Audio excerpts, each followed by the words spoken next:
அனைவருக்கும் வணக்கம். கொஞ்ச நாளைக்கு முன்னாடி பார்த்தீங்கன்னா இந்த தாவேக்கான்ற அந்த இது இருக்கு இல்லையா, அதில் இருந்து இந்த விருப்ப மனு அப்படின்னு ஒன்று கொடுத்தாங்க. இந்த அணில்களும் பார்த்தீங்கன்னா முண்டி அடிச்சுக்கிட்டு ஓடி போய் ஆயிரக்கணக்கான விருப்ப மனுக்களை ஒரே நாளில் வாங்கினானுங்களாம். ஒரே நாளில் 50,000 மனு விற்று தீர்ந்துச்சு, அது இதுன்றானுங்க, அப்படி இப்படிலாம் சொன்னாங்க. இப்போ என்ன ஆயிடுச்சுன்னு பார்த்தீங்கன்னா, வாங்கிட்டு போனாங்க நிறைய பேர், ஆனால் திருப்பி எதுவுமே வரல அப்படின்னு ஒரே புலம்பலாக புலம்பிக்கிட்டு இருக்கானுங்க. வாங்கிய ஆர்வம் கொடுப்பதில் இல்லை, திரும்பி வராத விருப்ப மனு, விஜய் அதிர்ச்சின்னு சொல்லிட்டு செய்திகள்லாம் வெளியே வருது. சில பேர் நினைக்கலாம், அணில்கள் கொஞ்சம் தெளிவாக இருக்கானுங்க போல, வாங்குறப்போ 100 ரூபான்றதுனால பிரச்சனை இல்லைன்னு வாங்கிட்டானுங்க, திருப்பி கொடுக்குறப்போ 10,000 ரூபா கட்டணுன்றதுனால உஷாராயிட்டானுங்க அப்படின்னு நீங்கள் நினைக்கலாம். ஆனால் அதுதான் இல்லை. அவ்வளோ அறிவு இருக்குமாங்க அவனுங்களுக்குலாம்? விஜயை பார்க்க போகிறதுக்கு சென்னையிலேருந்து கிளம்பி விக்ரவாண்டிக்கு போகிற வழியில் ரயில்வே ஸ்டேஷன் வர்றதுக்கு முன்னாடியே மாநாட்டு திடலை பார்த்த உடனே ட்ரெயின்லேருந்து குதிச்சு செத்தவங்கள்லாம் இருக்காங்க. இப்படிப்பட்ட ஒரு கட்சி. அறிவுன்றது இவங்களுக்கு சுத்தமாகவே கிடையாது. விஜய்னு வந்தால் என்ன வேணால் பண்ணுவானுங்க. பெற்ற குழந்தைங்களே தூக்கிட்டு சாகடிச்சவங்க இப்படிப்பட்ட கட்சிக்காரங்க. எங்களுக்கு மனசாட்சியெல்லாம் விஜய்க்கு அப்புறம் தான் சொல்கிறவங்களுக்கு பணம் மட்டும் எப்படி விஜய்க்கு முன்னாடி இருக்கும் இல்லையா? நம்ம தான் இதெல்லாம் யோசித்து பார்க்கணும். எனக்கு சில காரணங்கள் தோணுது. என்னெல்லாம் அப்படின்னா, இந்த தாவேக்கா தற்கொலைகளுக்கு பேங்க்கில் போய் சல்லான் ஃபில் பண்ணுறது அதெல்லாம் தெரியாது. அதனால அந்த பணத்தை எப்படி அனுப்புறது அதெல்லாம் தெரியாமல் முழிச்சுக்கிட்டு இருக்கலாம். அப்புறமா இந்த விருப்ப மனுவில் பார்த்தீங்கன்னா ஒரே கேள்வியாக கேட்டு வச்சுருக்காங்க. அந்த கேள்வியெல்லாம் பார்க்குறப்போ, ஸ்கூலில் எல்லாம் எக்ஸாம் எழுதுகிறப்போ கேள்வியெல்லாம் கேட்டிருப்பாங்க இல்லையா, அதை பார்க்குற மாதிரி இந்த அணில் குஞ்சுகளுக்கு ஃபீல் ஆகிருக்கும். பள்ளிக்கூடத்தில் படிக்கிறப்போ படிக்க பிடிக்காததுனால தானே விஜய் பின்னாடியே சுற்ற ஆரம்பித்தாங்க. இந்த மாதிரி கேள்வி இருக்கக்கூடிய பேப்பர் எல்லாம் பார்க்குறப்போ பள்ளிக்கூட ஞாபகம் வருமா வராதா? இதுவும் ஒரு காரணமாக இருக்கலாம். அடுத்தது என்னன்னு பார்த்தீங்கன்னா, தேர்தலில் நிற்காமையே விஜய் அவர்கள் நான் தான் சிஎம்னு சொல்கிறப்போ இந்த விருப்ப மனுவை திருப்பி அனுப்பாமலே நான் தான் எம்எல்ஏ கேண்டிடேட்னு சொல்லலாம் இல்லையா? அதுக்கு உரிமை இல்லையா தாவேக்கா கட்சியில்? எம்எல்ஏ கேண்டிடேட் என்ன, நான் தான் எம்எல்ஏன்னு அத்தனை பேர் சொன்னாலும் சொல்லலாம். அதனால அதுவும் ஒரு காரணமாக இருக்கலாம். இன்னொன்று என்னென்னா, பழக்க தோஷம். தியேட்டரில் டிக்கெட் வாங்கினா அந்த படத்தை பார்த்துட்டு நம்ம டிக்கெட் என்ன திருப்பி கொடுப்போமா என்ன? இல்லையா? அதனால இதுவும் விஜய் அண்ணன் சைட்லேருந்து வந்த ஒரு பேப்பர். அதனால் அந்த பேப்பரை நம்ம திருப்பியெல்லாம் கொடுக்க வேண்டாம் அப்படின்னு நினச்சிருக்கலாம். டிக்கெட்டுக்கும் காசு கொடுத்து தான் வாங்குவோம், இதுவும் காசு கொடுத்து தான் வாங்குவோம். டிக்கெட்டெல்லாம் 2,000 ரூபா கொடுத்து வாங்கணும்டா, இது வெறும் 100 ரூபா தான்டா, அண்ணன் அரசியலுக்கு எவ்வளோ நல்லவராக இருக்காருன்னு பாருங்கடா அப்படின்ட்டு வாங்கியிருப்பானுங்க. அதனால அதை டிக்கெட்டாகவே பார்த்துருப்பானுங்க. அதனால் அதை திருப்பி கொடுக்க வேண்டாம்னு நினச்சிருக்கலாம். அடுத்தது பார்த்தீங்கன்னா, இது ஒரு முக்கியமான காரணமாக இருக்கலாம். ரொம்ப முக்கியமான காரணம், இந்த பிளாக் டிக்கெட் தேட்டரில் விற்பானுங்க பாருங்க, அந்த மாதிரியே கொஞ்ச நாளில் இதுவும் விற்று தீந்துரும். அதுக்கு பிறகு நம்ம பிளாக்ல விற்றுக்கலாம், 100 ரூபாயை நம்ம 500 ரூபா 1000 ரூபாய்க்கு விற்கலாம் அப்படின்னு நினச்சிக்கிட்டு இந்த விருப்ப மனுவெல்லாம் சேர்த்து வச்சிருக்க வாய்ப்பு நிறைய இருக்கு, பிளாக்ல விற்றுக்கலான்ட்டு.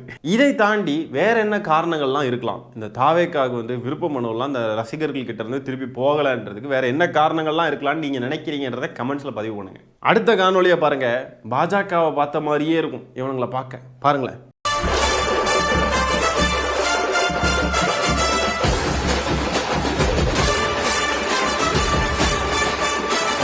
அரசியலையும் மதத்தையும் ஒன்றா கலக்கிறது யார்? பாஜக. பாஜகவை பார்த்த மாதிரியே இருக்குது பார்த்தீங்களா? தமிழ்நாட்டில் ஒரு குட்டி பாஜக. தமிழ்நாட்டில் அரசியல் வேற, கடவுள் மதம்லாம் வேற. இப்படி தான் நம்ம எல்லாம் பழகிருக்கோம். ஆனால் இவனுங்க பாருங்கள், அரசியலுக்குள்ளே அதெல்லாம் சேர்க்குறானுங்க. அது மதம் சம்மந்தப்பட்ட நிகழ்ச்சின்னு தெரியுது, அங்கே எதுக்கு கட்சி கொடி தேவையா? இதெல்லாம் எங்கே போய் முடிய போகுதோ தெரியல. மத கலவரத்தை இவனுங்களே உண்டாக்கிடுவானுங்க போல இருக்கு. பாஜக விரும்புறதெல்லாம் கேட்காமலே செய்கிறானுங்க. அடடா, விஜய் அவர்களுக்கும் இதான் வேணும், பாஜகவுக்கும் இதுதான் வேணும். இந்த அணில்களுக்கு இப்படி அரசியலையும் மதத்தையும் கலக்கக்கூடாதுன்றது கூட தெரியாம தற்குறி மாதிரி பண்ணிக்கிட்டு இருக்கானுங்க. அட தற்குறி அணில்களா. அடுத்தது பாருங்க,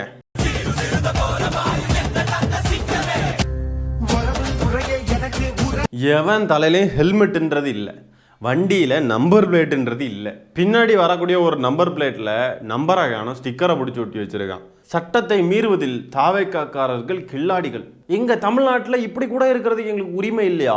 எங்களை நீங்கள்லாம் ஒடுக்குறீங்களா?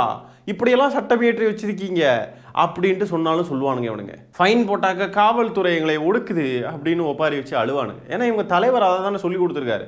அடுத்ததாக பார்த்தீங்கன்னா, ராஜ்மோகன் அப்படின்ற ஒரு நபர், அது ஒரு கேடுகட்ட எச்சன்னு நம்ம எல்லாருக்குமே தெரியும். அது இப்போ சமீபத்தில் ஒரு எச்சத்தனமான ஒரு வேலையை பார்த்துருக்கு. ஏற்கனவே முதலமைச்சர் விமர்சனம் பண்ணுறேன்ற பேரில் இப்படி கையெல்லாம் ஆட்டி ஒரு மாதிரி நக்கல் அடிச்சுக்கிட்டு இருந்தாப்புல. இன்னும் பல எச்சைத்தனமான வேலைகள் எல்லாம் இந்த ராஜ்மோகன் என்ற நபர் பண்ணிக்கிட்டு இருந்தாப்புல. அந்த வரிசையில் மீண்டும் ஒரு எச்சைத்தனம். சென்னையில் இருக்க ஆவடி பக்கத்தில் தாவேக்காவுடைய ஒரு கூட்டம் நடந்திருக்குங்க. அந்த கூட்டத்துக்குள்ள திடீர்னு ஒரு பெண் ஓடி வந்திருக்காங்க. ஓடி வந்து அந்த பெண்ணை பார்த்து ராஜ்மோகன் மேடையில சொல்றார், இவங்க நம்ம கட்சியுடைய பெண் நிர்வாகி, இவங்களை திமுக காரங்களாம் அடிச்சிருக்காங்க, அதனால நியாயம் கேட்டு ஓடி வராங்கன்னு சொல்லிட்டு அந்த பெண்ணை மேடையில ஏத்தி அவங்கள பேச விட்டுருக்காரு. அந்த பெண் வந்ததையும் அந்த பெண் பேசினதையும் நம்ம காணொளியில பார்ப்போவாங்க. Everybody are beating me. No one is taking the complaint in T1 Pudur, T1 Ambattur. My parents are beating me. There is no safe. They will take me to Ainavar and they will make me injured. I don't want to be with my family.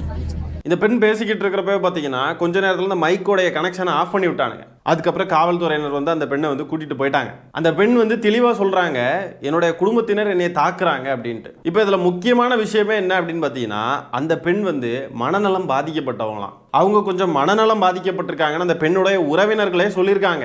சொன்னதுக்கு அப்புறமும் கூட பார்த்தீங்கன்னா இந்த தாவேக்காரனுங்க இந்த வீடியோலாம் எடுத்து போட்டு திமுக காரங்க தாக்கிட்டாங்கன்னு ஒரு பொய்யான செய்தியை பரப்பிக்கிட்டு இருக்கிறானுங்க. அந்த பெண்மணி பார்த்தீங்கன்னா நீங்கள் இந்த ஃபுல் வீடியோ நீங்கள் பார்த்தீங்கன்னா தெரியும். அது ஃபுல் வீடியோ நம்ம இங்கே போட முடியாது.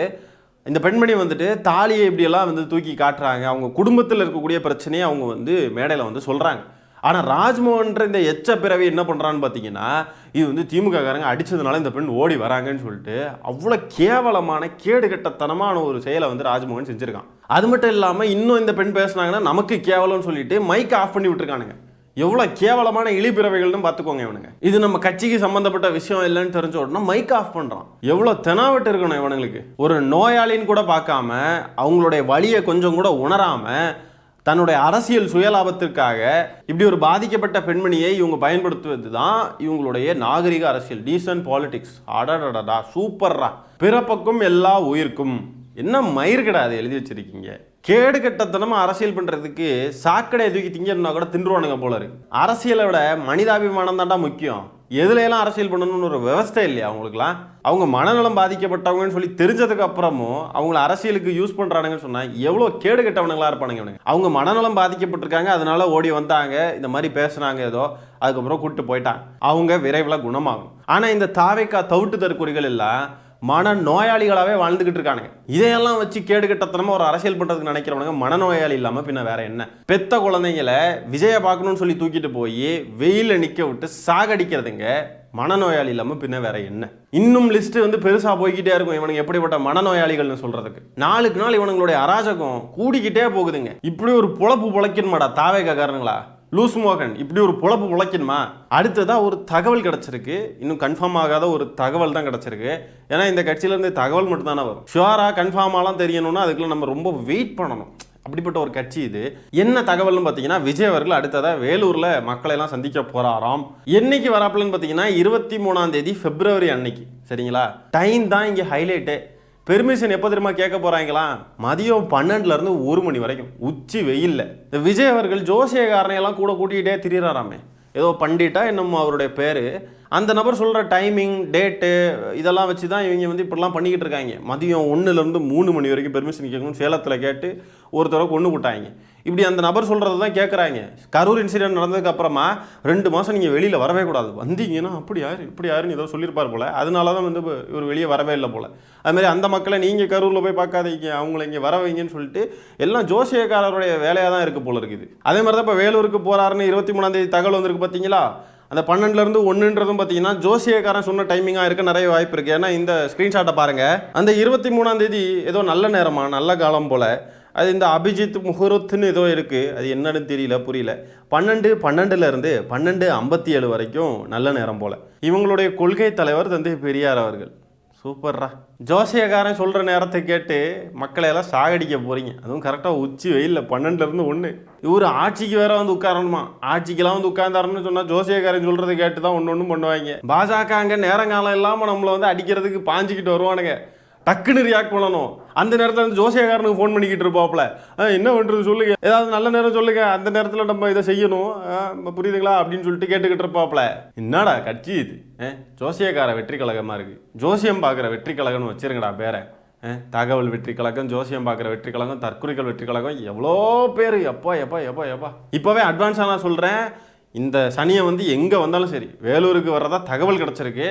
எங்கே வந்தாலும் சரி கவனமாக இருங்க மக்களே. அதுலேயும் வேலூருக்கு வரான்னு சொன்னால் வேலூர் மக்களே கவனமாக இருங்க, கவனமாக இருங்க, கவனமாக இருங்க. சனியை வருது, பத்திரமா இருங்க. உங்கள் உடைமைகளையும் உங்கள் குழந்தைகளையும் உங்கள் உயிரையும் நீங்கள் பாதுகாத்து கொள்ளுங்கள். இந்த சனியை பார்க்க போய் உங்கள் உயிரை இழந்துடாதீங்க, உங்கள் குழந்தைங்க உயிரை எடுத்துடாதீங்க. நாங்கள் திரும்ப திரும்ப சொல்லிக்கிட்டே இருக்கோம்.